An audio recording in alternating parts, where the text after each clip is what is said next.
helping us out and virtually here.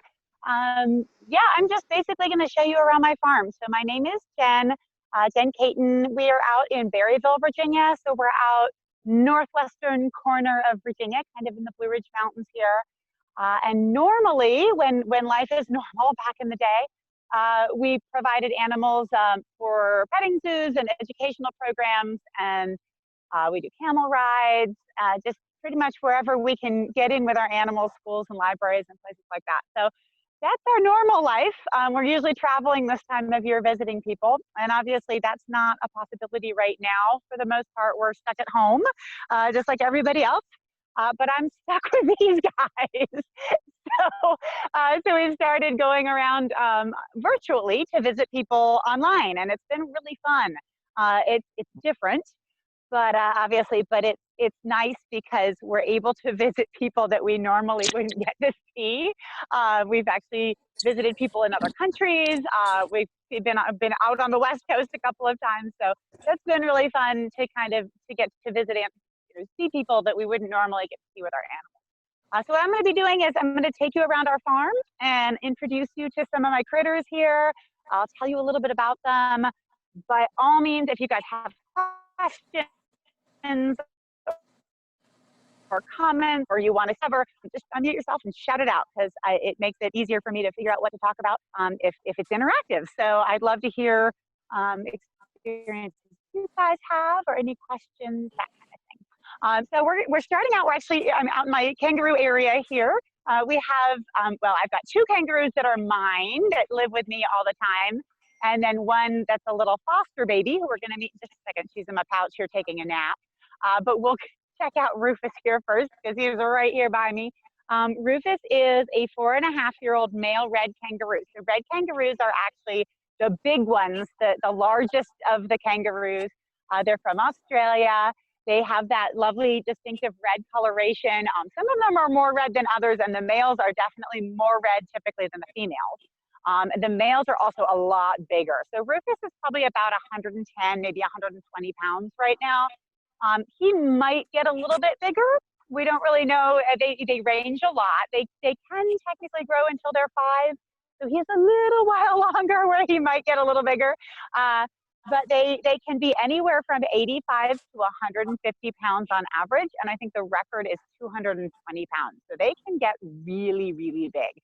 These are sort of those iconic animals from Australia that you see bounding through the outback. So they're really neat. They're one that a lot of people know even from other countries. But I think what a lot of people don't know about them is that they're basically, in Australia, they're very much like the white-tailed deer are here. So they're kind of all over the place. And they in certain areas are considered something of a pest, even though they're sort of their national animal, and they're really well known in Australia because they graze in areas. They're mainly grass eaters. You can see Rufus having a snack here. They tend to compete for grazing with some of the livestock that they raise, the sheep and the cattle, and they also can become something of a pest in places like golf courses and things like that, where they come into contact with people, just like deer do here. So it's sort of a love-hate thing in some places of Australia, but they are really, really neat animals to work with. They're just amazing animals in general. They're incredibly powerful. People ask me all the time, oh, are they boxing kangaroos? Are they going to box you? And I think if you logged on early, you may have seen our female Chloe sort of boxing at me a little bit. She was just playing. But the males will do it as a territorial thing. They'll fight with each other. And what they're doing when they're boxing, people say they're boxing, and it sounds like they're punching at each other. But what they're actually doing, you can see his front legs are not very big. They're kind of small and not the strongest part of him for sure. So what they're going to do is they're going to try to grab each other with those little front legs and then balance back on this incredibly strong tail that they have and kick with their back legs. Their back legs that's where all the strength is. They're incredibly strong in the back end. That's what they use for bounding when they're leaping around and running, and also that they use for fighting. So that's what they're going to do when they're boxing. It's not really about hitting each other with those front feet as much as it is getting balance, holding on to each other with their front legs, and then kicking with their back legs. because their back feet are incredibly strong. His are kind of buried in the grass. But let me see if I can turn you around here a little bit so you can see just how big and powerful those back legs are and see his back feet. They have the most amazing feet, and I might show them to you on the baby because his are kind of hiding in the grass here.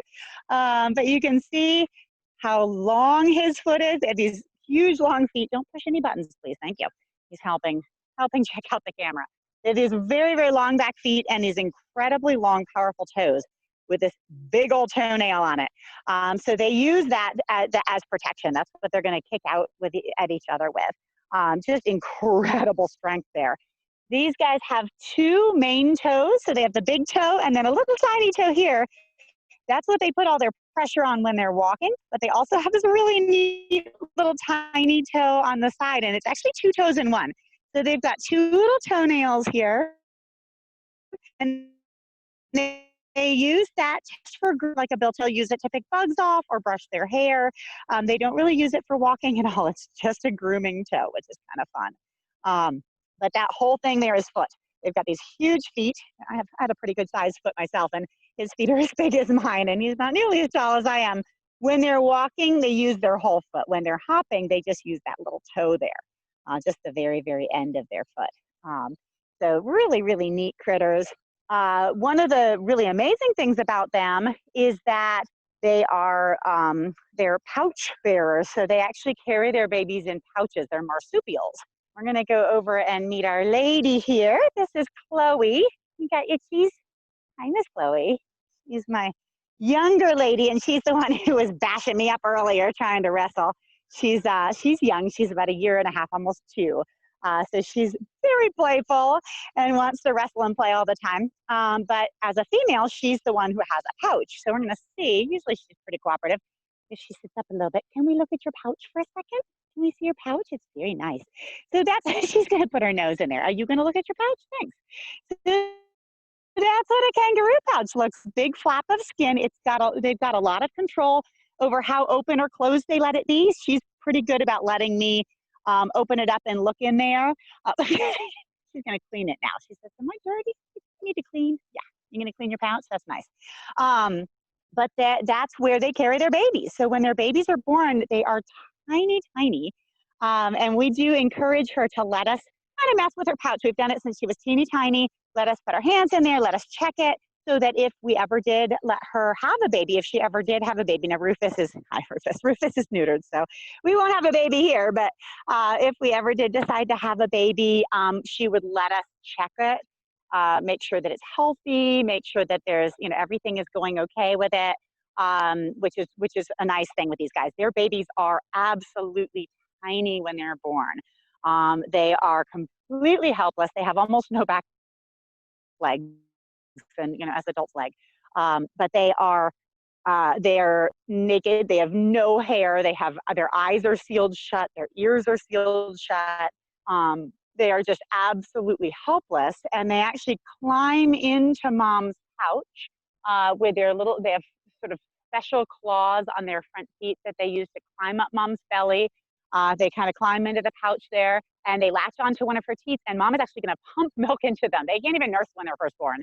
For about 3 months, mom is just trickle feeding them with milk. And it's not until they get a little bit bigger that you'll start seeing them kind of peeking out of the pouch, being a little bit more interactive with the world. They get hair maybe around 4 months. So by the time they're about 8 months, they look like this little one here. So this is Roxy, and she is our foster baby we're raising for another zoo. Her mama needed a little help this year, and the zoo didn't have time to do round-the-clock bottles, which thank goodness we're done with, I think, now. She'll go about 6 to 8 hours at night now, but during the day she's eating every 4 hours. So she's about 8 months old. Hi, Chloe. Yes, are you jealous? Yeah, you are. And this is what they look obviously a lot more like a kangaroo at this age. She's definitely more Roo-like now, and she is coming out of her pouch. She'll come out for a little while here and there, more and more as she gets older. If she was with a mama kangaroo, and you can see the size comparison between, oh goodness, she does not want to play with you. Go. She does not want to play with you. Go on, Chloe. Go on, Chloe. Yeah, she says no. She wants to play. You can see the size difference between these guys. Roxy is probably about 10, 12 pounds now, maybe not quite 12. And, you know, a mama kangaroo is anywhere from 45 to 85 pounds. Oh, I'm standing up. You're being bad. You won't leave her alone. The big guys are absolutely obsessed with the baby. They want to play with her all the time. And she's a little intimidated by them because she's so small. But for a mama kangaroo that's, you know, 50 pounds or so, a 10, 12-pound baby is a lot to carry. So by the time that they're this age, usually mom is making them walk a lot of the time. Not all of the time. A lot of the times they'll let them kind of cut back in and get a snuggle. But when they're really moving around, they want that baby to be walking, and they call that a time that they're at heel. So the mom is still taking care of the baby. She's still nursing the baby till they're about a year, maybe a year and a couple months. But probably not letting them back in the pouch for very long because that's a lot to carry. You're too big. But when they're raised by people, we're bigger than kangaroos, and I can carry a little bit more than a mama kangaroo can. My pouch is bigger. They will take advantage of that. They will ride a lot more if you let them. I think Rufus and Chloe would still be happy to ride around in a pouch if I had a big enough pouch for them. It's definitely mom's choice to kick the baby out when it's time to tell them that it's time to walk. But they're very, very cool reproductively because when they kick this baby out, they're going to have a baby sort of in the wings. They can breed back immediately upon giving birth, and then on a diapause, which means that baby is going to stop developing at just a couple of cells and just stick around until mom has a pouch ready. So when this one gets out of the pouch, she'll give birth to another teeny tiny one, and she'll actually nurse them at the same time. So they can make 2 different types of milk for the 2 different babies. And she'll, I see you back there. She still wants to be the center of attention here. But she'll make the 2 different types of milk for the 2 different babies. And then actually often become pregnant again. So she can have 1 in utero, 1 in the pouch, and 1 at heel nursing all at the same time. Crazy reproductive strategy. It's their answer to not having multiples. You know, dogs and cats and things will have several babies at a time. These guys really just can support 1 in their pouch at a time. So they just kind of rotate them through, which is why sometimes they need a little help. They get a little worn out with having babies all the time, and they need somebody to kind of step in and babysit for a while. So that's what we're doing with Roxy here. She's going to be with us until she's weaned, and then she'll go back to her zoo, which is out in Missouri. So we're super lucky to have her. I love the baby macropods. They are so much fun to raise. They just want to snuggle all the time, which is great. So she's a lot of fun. Does anybody have any kangaroo-related questions or comments here before we move on to somebody else? Hold on, Roxy. I do. Hi. Well, first of all, adorable. I know this is crazy, but what is their smell? Is it like a dog? What's their smell like? Ooh, good question. They are very mild smelling. They don't particularly like to get wet, so I don't smell wet kangaroo a lot. I have given them baths, and they do have that sort of wet fur scent to them a little bit when you do. But they don't have a very strong odor. They're not like some animals that have that like a scent marking scent. It's very, very sort of mild and just like a little bit musky, but very, very mild smell. They're not, we have a couple other animals. We'll go see our porcupines in a minute, and they have a very strong odor, like a very distinctive musk, you know, it's a scent marking smell. And there's no mistaking, that's what they smell like. These guys are very, very mild. You can see Rufus is good friends with our antelope. We'll go see them in a minute, but they hang out to the fence all the time. They're so cute. They're very sweet together. You're giving her some loves. Does anybody else have any questions? All right, somewhere in here, and they were eating my shirt 2 seconds ago. Oh, there they are. They're raiding the kangaroo's food. We'll go over and take a peek at them. We've got some Patagonian cavies in here. Let's switch around. There we go. There's one of them. Hey, pretty lady. So these guys are actually a rodent from southern Argentina, and oh, there's the other one. They're both in the kangaroo house. You guys aren't supposed to be in there. They're a rodent from southern Argentina. They are incredibly fast runners. That's sort of their biggest defense, is that they can run, 35 plus miles an hour sometimes, so very, very quick. And they're excellent burrowers. So they dig down into the ground and they make themselves a little house down there. These guys mate for life. So we do have a pair that we're hoping they're a young pair. So we're hoping they'll bond And we might eventually have some babies. You guys are just making a mess in there. They've been digging in the kangaroo pen. But they're neat because they'll dig a burrow for themselves, and then they also will dig a separate burrow for their babies called a nursery burrow, share that burrow with other cavies. So several moms and dads will share a nursery burrow. They can the burrow at a time, and each parent only has 1 to 3 usually. So they all kind of cooperate to raise those babies, and they'll just go to the burrow. Oh, sorry, buddy. They'll go to the burrow maybe twice a day. They're similar to rabbits in that way, that they really only check on babies and nurse babies twice a day. And when they do, the mom will go and they make noise like guinea pigs. So she'll whistle to the babies. Babies come out. She'll nurse her babies. Most moms will only nurse her own babies. Some are just really good moms and will nurse anybody. But for the most part, they'll just nurse theirs. And the dad will sort of stand guard and warn them if there are any predators. And then when they're done, after maybe an hour or so, they'll leave and another mom and dad will come. So they take turns all day kind of taking care of those babies. It's a very unusual reproductive strategy in rodents, but these guys are good babysitters. They kind of help to take care of each other's kids, which is really fun. But they're excellent, excellent burrowers. These guys are pretty good about only digging in their house, but I have heard stories about them digging out. These guys don't seem to want to go anywhere, but they're quite good and quite fast at digging. And they are rodents, so they have those great big long front teeth. Their incisors grow their entire lives, so they have to have things to chew on. Just like if you have a pet guinea pig or a pet rabbit, their teeth grow all the time, and they have to just wear them down. So a rat's teeth can actually grow 5 inches in a year, which is crazy. But they chew to wear those teeth down. And the enamel is only on the front, so it gives them these little spiky, when they wear down to sharpen them.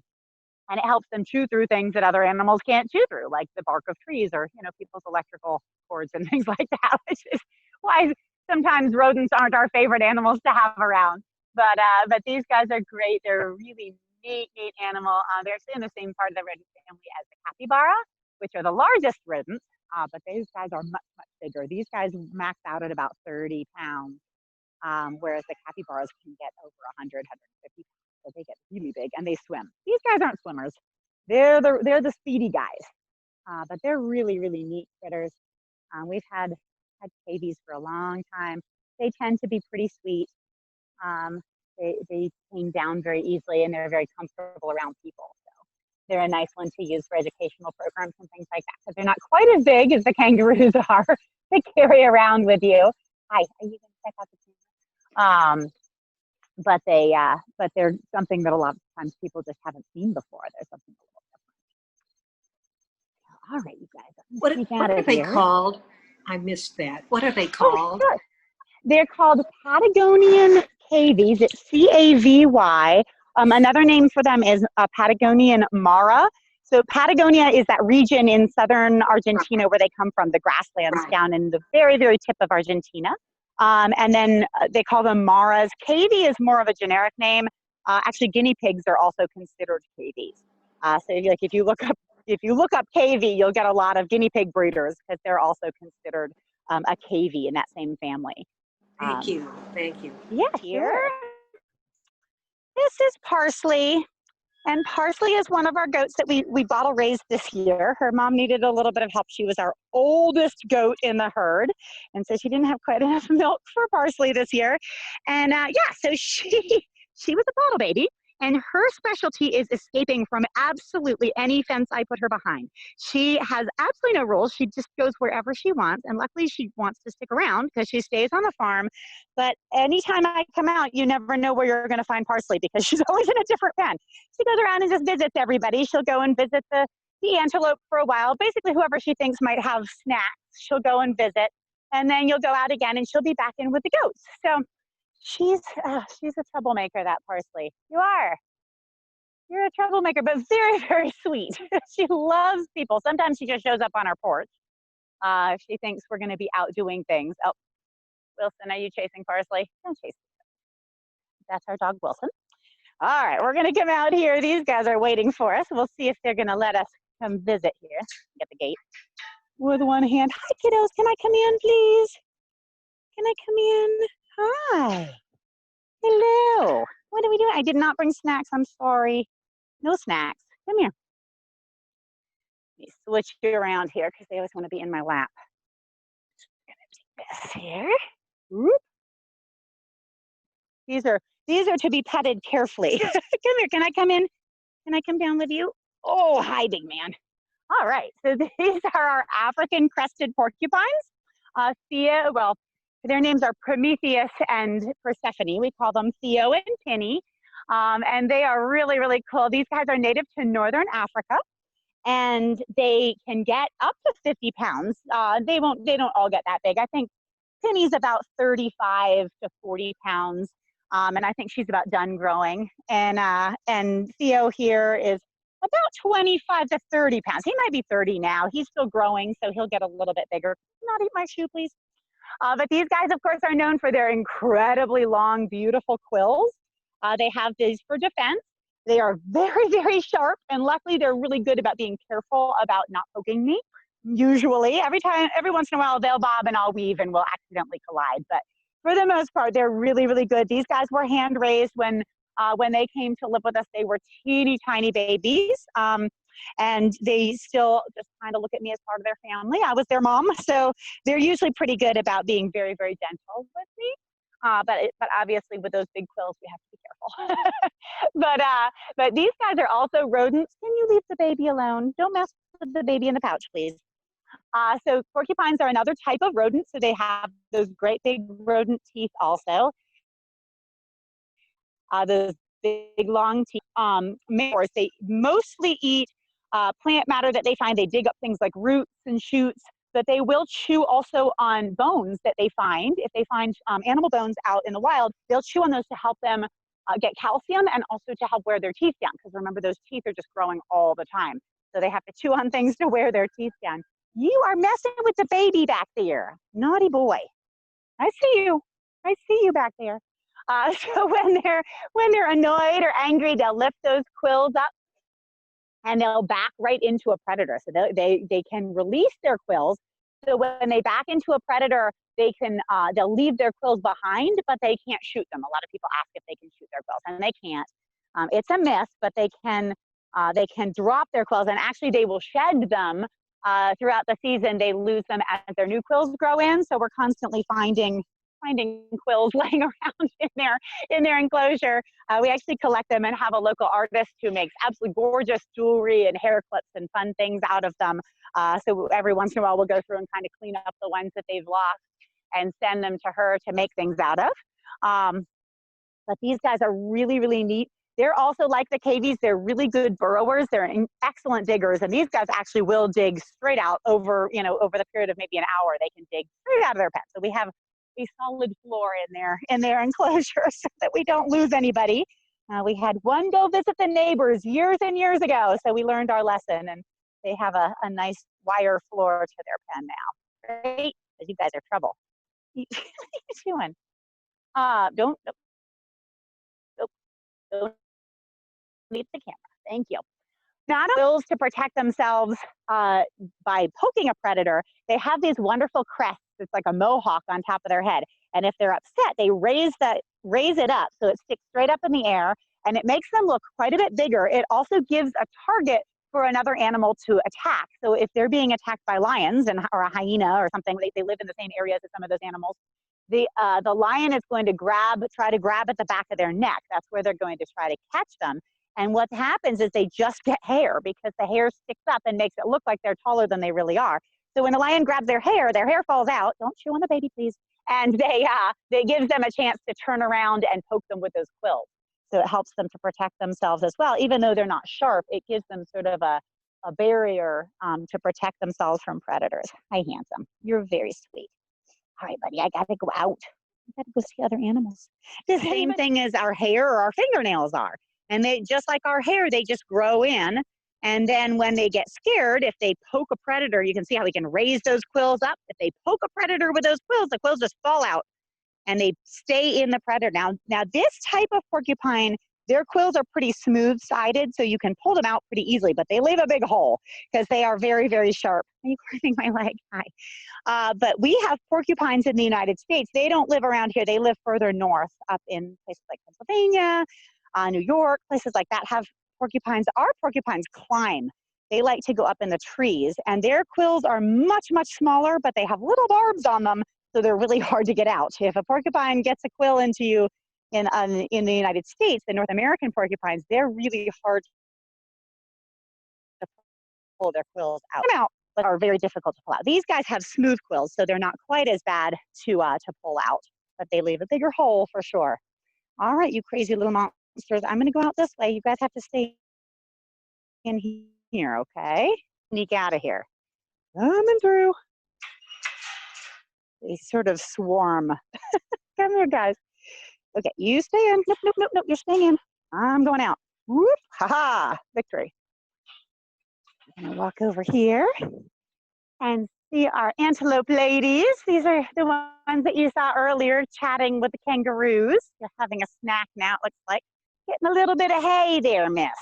So these guys are nilgai antelope. What are you doing? They're from India, the largest Asian antelope. We got ours from a zoo. Oh, hey, this one's sneaking up behind me here. Turn around. Hi. We got ours from a zoo in West Virginia, and they had been bottle raised. Their mom had them very late in the season. They were born in November, I think, and it was cold, and they were worried that they were going to get sick because it was so cold outside, and the mom wasn't keeping them in the barn. So they decided to go ahead and bottle raise them. So they were raised in their giraffe barn with a bunch of llama babies that they had. And so these guys kind of think they're llamas, I think. We actually have them in with our llama here that we're raising. We're actually raising him for another zoo as well. This is Carl. He's taking a little rest over here. They love buddies together. They hang out all the time. They're really a beautiful, beautiful antelope. They've got these amazing markings on their face and on their feet. And they're known for being very, very docile. They tend to be very relaxed. Wilson, there's no barking. Thank you.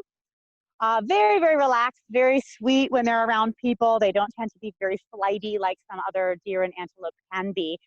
The word nilgai actually means blue cow. And the reason for that is that they have the temperament kind of like a cow, and they get fairly large, almost like cattle do. But they also, the males are this amazing sort of slate blue color, and they have horns. The females don't have them. So both of mine are girls here. They're more that brown color. But the males are this crazy, crazy slate blue color. They're really pretty. Oh, they're going to go see the dog. They love the dog. This is the most sociable critters. So this is Carl, and like I said, Carl is a foster for us. We're raising him for another zoo. He actually came from the same zoo in West Virginia that the nilgai came from, and he was sort of old enough to leave his group, but not quite old enough to go in with the group that he's going to. He's eventually going to be their big man on campus, their breeder male, because he's a very, very handsome guy, but he's not quite old enough for that yet. So he came to our house, and he'll be with us probably till next spring. I know you got fly on your nose. And we're basically just teach him good manners, take him for walks on leashes, you know, take him out with, well, we were taking him out to go visit people when we were allowed to go visit people. He's done a few window visits for people and things like that since the pandemic, but we haven't gotten to get out a whole lot recently.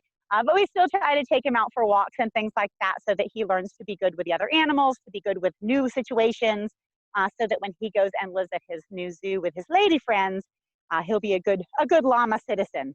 I know the flies are rough today. It's very humid, so the flies have come out in full force this morning, unfortunately. All right. Does anybody have any llama or nilgai questions? I'm going to take you up the hill here. I love their feet. They look like they're wearing, whoop, that's your nose. That's not your feet. They look like they're wearing high heels all the time. Fancy high heels. Right, pretty girls? All right. We're going to go up this way. We're going to walk up the hill here a bit and go visit our donkeys. Donkeys are one of my favorites. They're just really fun to work with. And they're just very, very patient, sweet animals. They're known for being, they sort of have this reputation as being stubborn, And they can be quite stubborn, but I think the reason for the stubbornness in donkeys is that they're very smart and they tend to think about things before they do them. So if you, good job, excellent, thank you, you're good at this. So these guys, like I said, are 3 generations of donkeys. They are just really wonderful to work with. Daisy over here we've had for, oh gosh, 18, 19 years now, I think. So she's been with us since she was a baby. She basically helped me raise my kids. I have teenagers, and when they were little, they would go out and play with Daisy, and she was just so patient. She is just wonderful with kids and wonderful with younger animals. So she kind of babysits my little guys for me. She's super, super patient and just lets everybody just kind of jump around on top of her and climb on her and do whatever they want. So donkeys are just wonderful. They're just, like I said, they're one of my favorites. You can see him. So this is Nacho. He's our potbelly pig. We have 1 pig here at the farm. He's my daughter's pig. And he was a house pig for a while. He's about 100. And he still does occasionally in your head time controlling himself around trash cans. And he will get in the trash, the trash can over and make a mess. So fast, which can be a challenge because when you have a pig in the house, you have to basically baby-proof the whole house. Because if there is food, they will find it. They learn to open the fridge. They learn to open cabinets. Just very, very intelligent. But the nice thing about being that smart is that they potty train very, very quickly. They are very clean animals in that they don't like to go to the bathroom in their home area. So they have one spot that they use as a potty, and that's it. Is our doggy door. Incredibly fast when you away there.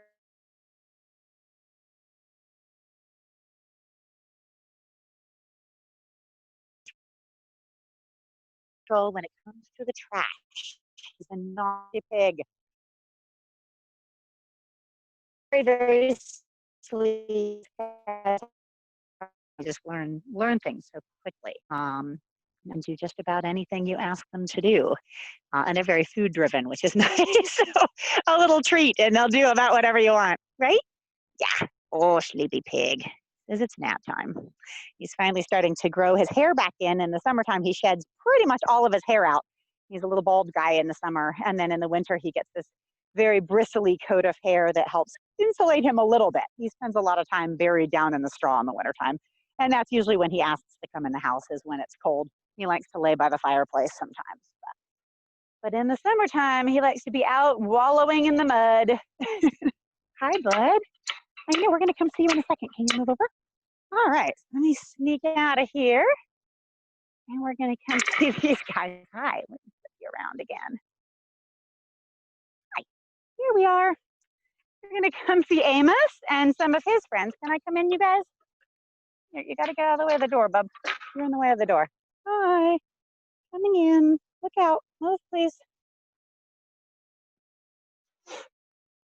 So this is our youngest camel, Amos, and he is just over a year old. He turned a year in February, so he's a little guy. I mean, he's big for a year old, but he's not very big compared to some of our other camels. These guys are really, really cool. They're super sweet. He was a bottle raised baby as well, so he's a good little family guy. And he lives in with our goats. He likes our camels, our big camels, and we do let him visit with them sometimes, but he's a little intimidated by them. We'll go down and hopefully meet them here in a second. You'll see why they're huge. 1,200 pounds plus of camel. So for him, that's kind of a lot to be around. But he's a little bit nervous about being around the big guy. So he lives with the goats. He's got his little buddies that he likes. And so he was raised with a lot of these little guys. This is where Parsley is supposed to live, but you can see she's out with the dog still. So she will eventually come back when she's ready, I suppose. But we have a group of little goats that were also bottle raised this year, and some that were raised with their mom. Hi, you were from last year. This is Olive. She was a bottle baby last year, and she has a baby of her own in here somewhere. Oh, there They're incredibly curious, and they like to be right in the middle of everything all the time. And even the grown-up goats play. It's one of the things I love about goats, that a lot of times animals, when they grow up, they don't play as much. You know, the babies of almost all baby animals will play. Don't push buttons there, Bubby. Sancho, don't push the buttons, please. But a lot of times once they get older, they just don't play as much. But goats play their entire lives. They never stop playing. And the big goats will play with the little goats, and they'll be very, very gentle. They know how to sort of wrestle and jump and play with the little guys without hurting them. So they're just really fun to have around. They're very, very fun and playful and silly and into everything most of the time. I don't know if you can see that there. The one with doing her close up here. Hi, can you stop? Is Amy, and you can see she's one of our bigger goats. But she's still right in the middle of everything. Super, super sweet. The one kind of behind her there is her baby from this year. That's a girl. And you can see she's got these great big horns. Both the girls and the boys of this type of goat have horns. She's a La Mancha. So she's got these tiny little ears. That's what they're known for, these very, very small ears. But the boys and girls can both have horns in this breed. Some goats, only the boys have horns, and then others, both the boys and the girls have horns, and some goats, neither of them have horns. So it just depends on the breed. Just like dogs, there are a lot of different types of dogs, a lot of different breeds of dogs. There are a lot of different breeds of goats that are sort of bred for different purposes. You guys taking a nap down there? Amos, hey, do you want to come walk down and see the big camels? I'm going to walk down and see them. You going to stay here? We'll take a little walk down the hill here. And go see, we've got our big camels down the hill, and then and our sheep are over here. We'll visit them on the way. And we also have some little miniature cattle. Hi to her while we're going down to. Here we are. So this is Dharma, and she's a miniature zebu cow. A very, very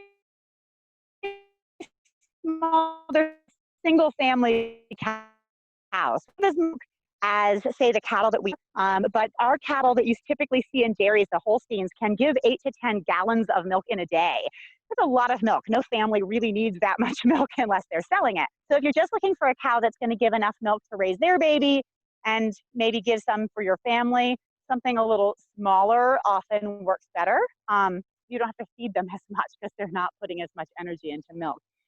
So a lot of times you'll see these guys, like I said, in India, but the zebu type cattle, also there are larger versions of the zebu cattle, and you see them places where it's particularly warm. Our cattle don't like it when it gets hot. These guys do really well in heat, and also they're more parasite resistant than our cattle tend to be. So hot, sort of humid climates tend to be where you see them. And as you can see, Amos thinks that if somebody is eating, it's better than what he has, so he goes right where they're eating and tries to take their food.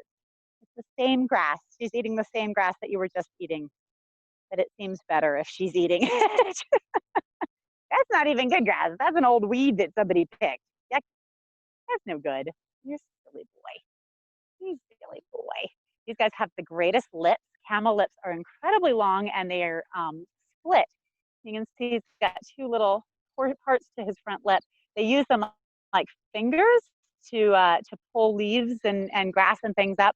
And get them into their mouths. They're able to eat very, very spiny plants. So they're very sensitive sort of on the tip of their nose, but the inside of their mouth is really, really tough.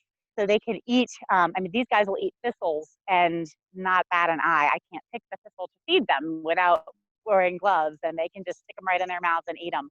So very, very tough mouths.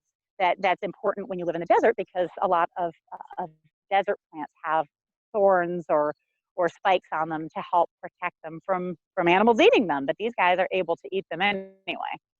See if we can walk down the hill here and say hi to our sheep on the way down to see if the camels will come up.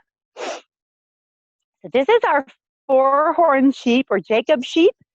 His name is Bosco. He's taking a nap in the shade here. You can see how he's got the 4 horns on his head. These guys are a really old breed of sheep. They've been around a long time. And there's Parsley on the wrong side of the fence. Hi, Parsley. They've been around a really long time. They call them Jacob sheep because they say these would have been the sheep that Jacob in the Bible would have kept. I don't know if the breed is quite that old, but definitely in the same family, and from that part of the world. So They're a really neat sheep. They have the beautiful patterns. They're sort of spotted, and they tend to have 4 horns. Now his are a little crooked. His are all over the place. Usually they're a little more symmetrical than his, but they do tend to have the 4. Occasionally they'll have 2, and every once in a while you'll see one that has 6, which is kind of crazy. But they're a neat old heritage breed of sheep who's been around a long time. And here's some more of our goats. These are our Nubian goats. They're known for their really big ears. So we have a few goats that have giant ears, and then a few goats that have almost no ears at all. Little teeny tiny stubs of ears. They're 2 different breeds. They're actually both dairy breeds, though. They're both known for really high milk production. Kind of neat. We're walking down the hill. You guys coming with us? You go see the camels? Yeah? It's like a parade every time we go anywhere around here. All right, spin you around. We go see the camels, the big guys. So these are our older camels waiting for us here at the fence. Hey, Zeekers. These guys are pretty much full grown now. Delilah on the right here, the darker colored one, is 9 years old, and Zeke is 11. We do have one younger one that's sort of over by the barn. He's only 4, so he is still growing, but these guys over here are full grown. And camels are so much fun to work with. These guys have, this type of camel has been domesticated for about 4,000 years. People have been living with and working with camels. They first started in the southern Arabian Peninsula, and then used them for the incense trade to trade with Northern Africa. And then the folks in Northern Africa started using them for agriculture and for milk and meat and hair and transportation and all that good stuff.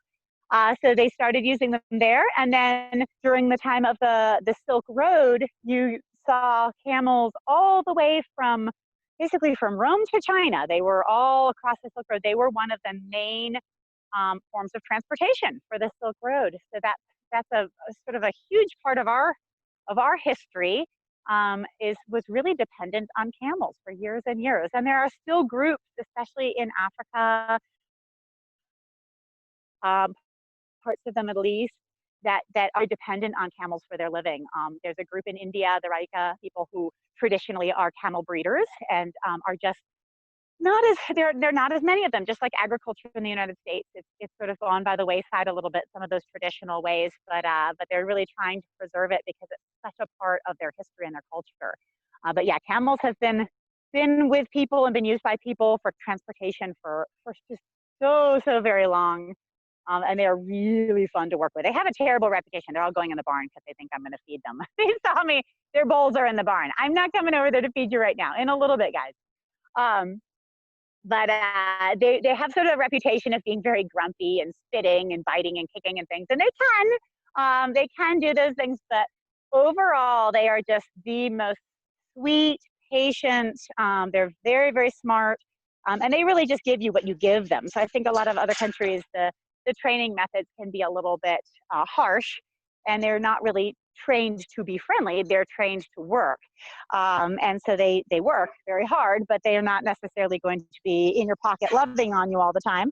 But these guys, when you raise them with your family, and they consider you part of the family, and they would walk through fire for people, they are just the sweetest guys. So I have a couple more little animals to show you. Let me flip you back around here. And we're going to walk up onto my porch. I've got them hanging out waiting for us up there. In the last few minutes we got here,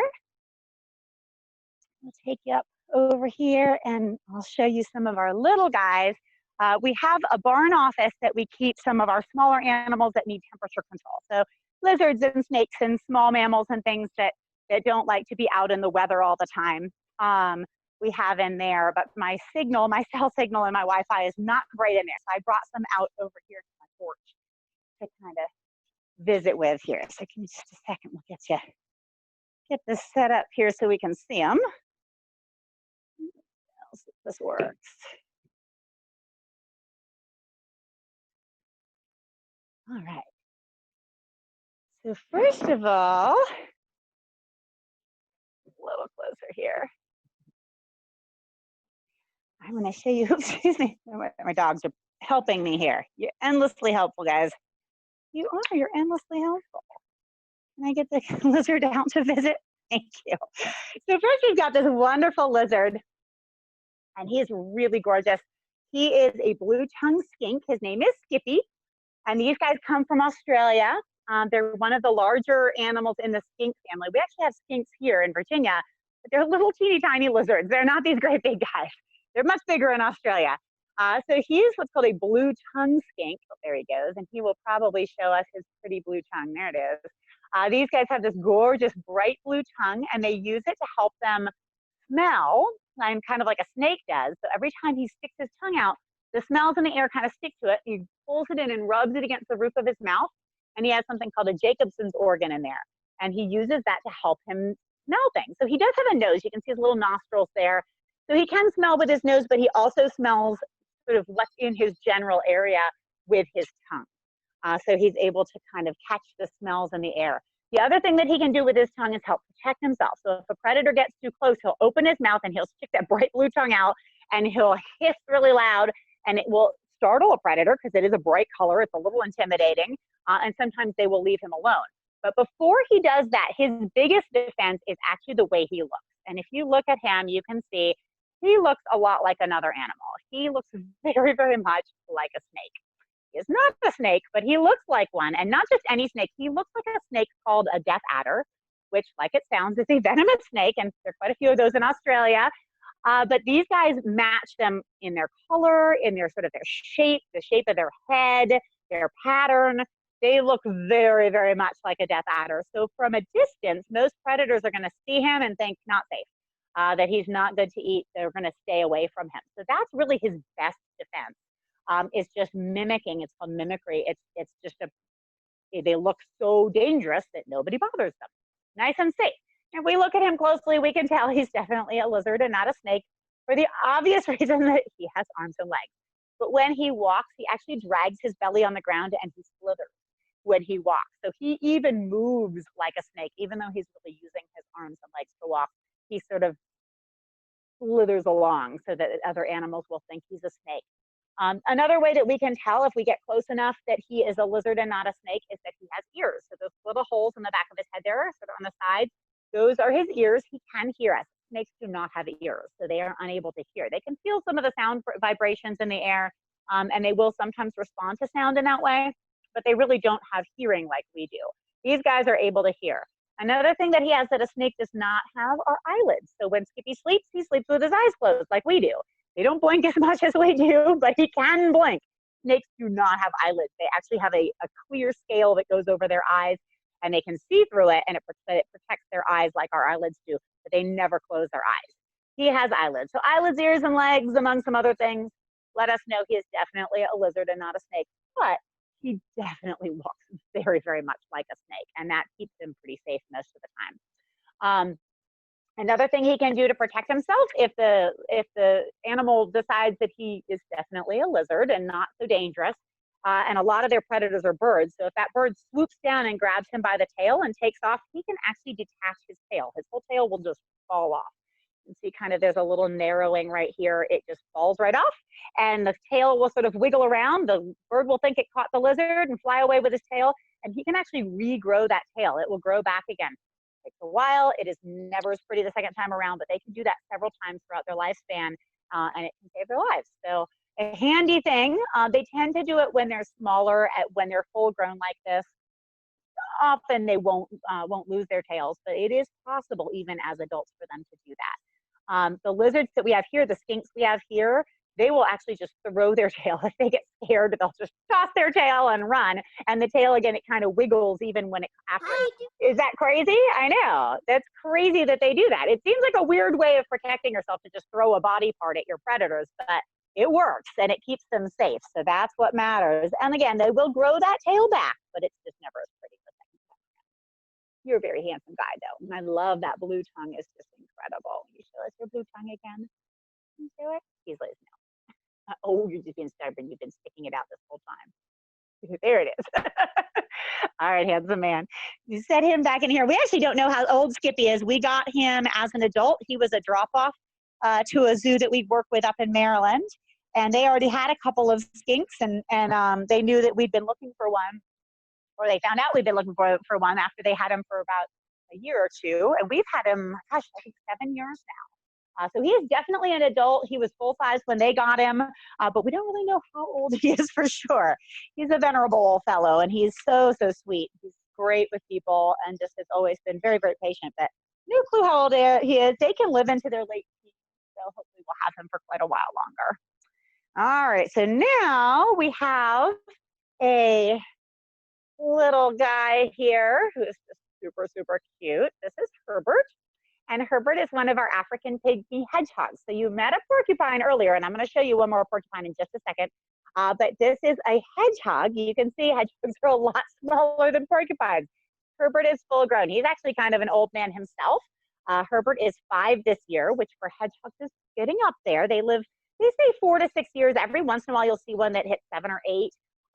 But typically about 4 to 6 is average for these guys. So he's getting up there, but he's still getting around great. He does a wonderful job. He is just the sweetest little guy. And he is great in our school programs because he just loves everybody. He just wants to come and visit everyone. These guys are nocturnal, so they should be asleep right now. But he is willing to be awake during the day if there's action. If there's any kind of activity, he wants to be a part of it. So when we go visit kids at schools and things like that, he just will run around and climb in people's laps and smell them. The only thing he won't do is show us how hedgehogs protect themselves. So to protect themselves, they actually roll in a ball, and he is not afraid of anything. So he won't roll up. He refuses. He's like, no, I'm not scared of you. So we brought his lady friend, because you do not cooperate for that, to show you how they do that, because she's a little more grumpy during the day. She does not love to be awake. Yes. Y'all got tigers and lions? We do not have any lions and tigers. Nope. No tigers and lions here. I have friends that do. We have some friends that we're a very small zoo, so we don't have any. No big predators here. We don't have the facilities for big predators. Yeah, we visit every day a zoo. We do camel rides at a zoo that has cheetahs that are really, really cool, but we do not have them. Y'all got wolves? No big predators. No, we don't have a lot of meat eaters. They're a lot harder to care for, and they're very expensive to feed. So no meat eaters really, other than small ones. Like these guys eat meat. They're bug eaters, but we don't have any big predators at the house. So you can see how she's curling up in a ball when I turn her upside down. Awesome, thank you. She'll curl up in a ball, and that way all of her little spines show, so predators won't be able to eat her because she's too prickly. But these guys use their quills like armor, like a shield, whereas the porcupines use their quills like a weapon. Their quills up like she was doing to protect their body so that the predator can't get to them. And their bellies are soft, which is why when they're scared or annoyed because you're tickling them, they curl up in a ball like that, and they just show their quills. And you can barely even see where her face is when she curls up in a ball like that. And that's nice protection for their bodies. But you can see how tiny these guys are. They're very, very small animals. And again, they mostly eat bugs. So in countries where they're native, we don't have hedgehogs in the US, but they're native to parts of Africa, Asia, and Europe. And in areas where they're endemic, people often love to have them in their gardens because they eat so many bugs. So they're a great addition to people's gardens, and they do a very nice job of natural pest control, and they're kind of adorable. So they kind of be fun to have. I would love to go outside and find a hedgehog in my garden. But you have to live inside though, because you guys don't like the cold. They don't do so hot when it's chilly out. So they have to live in our house or in our barn office where they've got central heat and air all the time, same temperature. All right, cutie patootie, I'm gonna put you in here, and then we've got one more critter to show you. You guys met our big porcupines earlier, and I have a little baby porcupine who is absolutely adorable that we are raising for another zoo. I like to be sort of the nursery for other zoos sometimes. Because we live at our facility, we're here all the time, we're able to do bottles and bottle feeding and keep track of babies, whereas some other zoos it's harder for them to do that. So we're babysitting this little guy here. So this is what a baby African crested porcupine looks like when he is, whoops, my alarm's going off here. When he gets bigger, he'll look like our big guys, but he is just a teeny tiny baby. He is, let's see, he is just about a week old now. I think he's a week and 2 days now. So he's just a teeny tiny guy. He is super, super cute. We've been bottle feeding him. He also gets a bottle about every 4 hours. And you can see they are actually born with their quills. He has quills at birth, and I don't know how clear the picture is for you guys. If you can see, their quills are sort of tapered at the end and almost wavy looking.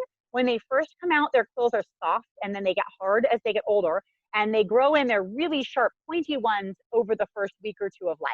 So he's just finally getting in his really sharp quills, but they're mostly sort of softer quills when they're first born. So that helps mom with giving birth and all that. And they're going to stay in their burrow when their mom digs, they dig these beautiful burrows, remember? So they're going to stay down in that burrow till they're a couple of weeks old anyway. And by then they have some of their nice, stiff, sharp quills to protect themselves. They also have these wonderful little quills on their tail, and the bigger ones have them too. You can see how he's shaking them a little bit. He's annoyed that I'm picking him up like this, but he likes to sit in my lap, but he doesn't like to be up in the air quite as much. But the older ones also have these hollow quills on the tip of their tail that they shake like a rattlesnake, and it makes this wonderful rattling noise, and it warns predators that they're coming, that they're dangerous, and that they shouldn't mess with them. So they'll shake that little tail and they stomp their feet, and like a skunk does, and that helps to warn predators that they are sharp and prickly and that they should not be messed with. But they are just absolutely adorable, as adults too, but especially as babies. Just so, so cute. And he is a snuggler. He likes to sit in our laps. He spent hours and hours yesterday with my son watching TV on the couch. So he's going to be, I think, a really fun ambassador animal when they're raised in the house and they're raised around people like that. They usually continue to love people throughout adulthood, and they're just wonderful to be able to share, to take places and share with people, because they just really love the interaction when they start young like this. They really crave that interaction with everybody. We're just part of the family for them, right? So he's actually going to go. We're just babysitting for a couple of months with him, so he'll actually go back to his zoo in November. But I'm getting all the baby porcupine snuggles I can get here until he goes back. I'm hoping maybe we might have another set of babies next year. We've had two litters so far from our adult porcupines that have gone on to go to other zoos already. But I'm hoping maybe I'll get one of my own here in probably in the spring. But I'm enjoying my porcupine snuggles while I can get them. They're just really, really fun, very sweet and snuggly and loving, and with you, super fun. Does anybody have any questions? I think I'm running low on time here. Does anyone have any questions of anything you guys have seen so far? Of anything? Can you tell us a little bit about your zoo and people visiting your zoo? Sure, yeah. So actually, we are not open to the public at the house. We just do mobile stuff. So we take animals to places. We go to schools and libraries and special events during the summer. We're usually at a lot of like fairs and festivals, things like that. We are set up at a zoo in Vienna, Virginia. Not our zoo, but another zoo with our camel rides. So we go there. My husband goes there every day and does camel rides. He'll be there through the end of October. So we have 2 camels that actually stay on site there, so they don't have to commute every day. It's about an hour drive. So they have facilities to house them there. But our zoo is just our farm. It's just our house and our farm. And then so they kind of have room to do their own thing when we're home, and then we travel. So we go out when things are normal. We travel to go visit people other places. So and we visit. So far, we've done most of our events: Virginia, Maryland, Pennsylvania, West Virginia, sort of that region. But we've gone into New York. We've gone into New Jersey. We've gone. We actually did a little bit down in Florida one year over the winter. Weather's a little better down here in the winter time. So kind of wherever we can find people who want to visit the animals is where we'll go, just about.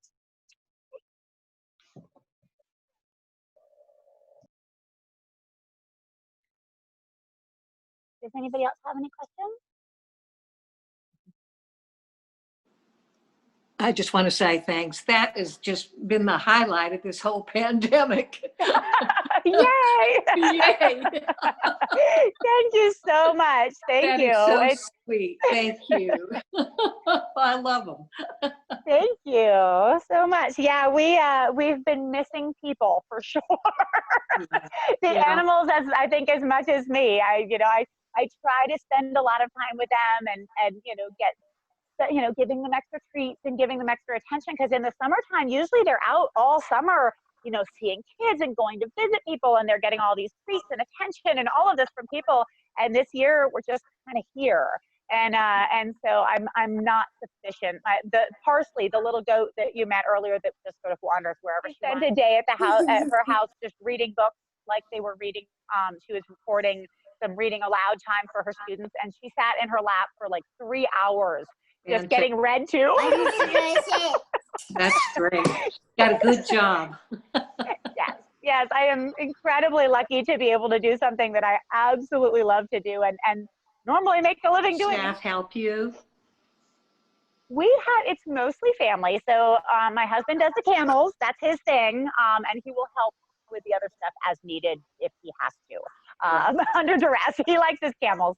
And I've got 2 teenage kids, so they help sort of as needed as well. I have one other woman who will come out if I am out of town and take care of the animals that stay behind, because we don't always bring everybody with us. Right. So she'll come every day and feed them and all that. And then my husband is home in the evening, so he checks on them as well. But other than that, it's pretty much family run. Yeah. That's wonderful. Well, thank you so very, very much. I appreciate it. We need updates on the babies. Yes, absolutely. Well, if you are on Facebook or Instagram, we have a website. It's just Bar C Ranch, and Facebook and Instagram both. And I do try to post pictures. I know I posted a little bit this morning of the babies after their bottle, all getting their snuggles, and I try to post pictures of them sort of throughout as they're growing, so people can see. It's been really fun because Rufus and Chloe, our little kangaroos, or our big kangaroos, were little in my pouch a couple of years ago. So it's been really fun when we go to an event and they see how big they've gotten. People remember their name and they remember holding them when they were babies, and it's really fun to kind of let people see that progression of them growing up, and it's fun. That's cool. That's cool. barcranch.com, is that your website? barcranch.org is our website. Yep. And then and then Facebook and Instagram, it's just, if you just search Barcy Ranch, that's us. Right. No, this is good. Thank you so much. Sure. Well, Jen, I would definitely like to thank everybody who was able to make it, but I definitely want to give a huge shout out to you and Barcy Ranch. I mean, this has been just phenomenal. So definitely really appreciate you giving your time and your talent and your animals to us. So thank you very much. My pleasure. Thanks, everybody. Thank you. Bye-bye. Bye. Thank you. All right. Hope everyone enjoys the rest of their afternoon.